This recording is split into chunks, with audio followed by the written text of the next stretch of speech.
دوستو کیا آپ کو معلوم ہے شرک کسے کہتے ہیں؟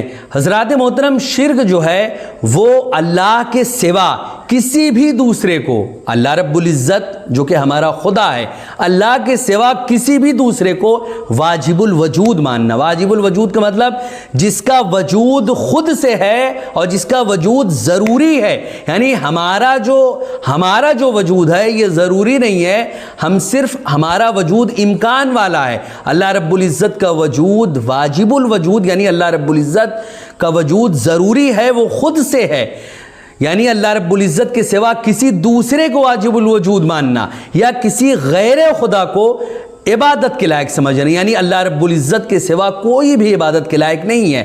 اللہ کے سوا کسی کو بھی، یعنی ہمارے آقا صلی اللہ علیہ وسلم یا کسی نبی کو یا دنیا میں کسی بھی انسان یا کسی بھی شے کو، اللہ کے سوا کوئی بھی ہو، کسی بھی شے کو اگر ہم عبادت کے لائق سمجھیں تو ہم مشرک کہلائیں گے۔ اسی طرح یعنی اللہ رب العزت کے سوا کسی کو بھی عبادت کے لائق سمجھنا یہ شرک کہلاتا ہے۔ جبکہ حضرت شیخ عبدالحق محدث دہلوی رحمۃ اللہ علیہ فرماتے ہیں کہ شرک جو ہے وہ 3 طرح کا ہوتا ہے۔ ایک تو یہ ہے کہ اللہ تعالیٰ کے علاوہ کسی اور کو بھی واجب الوجود ٹھہرائے، یعنی کسی اور کو ایسا مانا جائے کہ وہ اس کا وجود جو ہے وہ ضروری ہے۔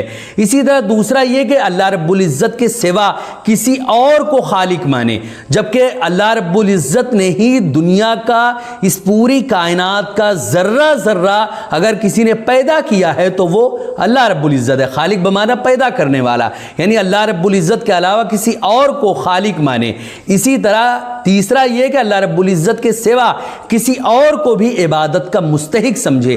یہ تینوں کوالٹی جس کے اندر جمع ہو وہ مشرک کہلائے گا، یا ان میں سے ایک بھی جمع ہو جائے وہ بھی مشرک کہلائے گا، کیونکہ یہ شرک کی تمام چیزیں ہیں، یعنی یہ تینوں کوالٹی میں سے کوئی ایک یا تینوں جس میں جمع ہو جائے وہ مشرک کہلاتا ہے۔ ایسی انفارمیٹیو ویڈیوز کے لیے شیئر، سبسکرائب اینڈ لائک۔ ملتے ہیں اگلی ویڈیو میں۔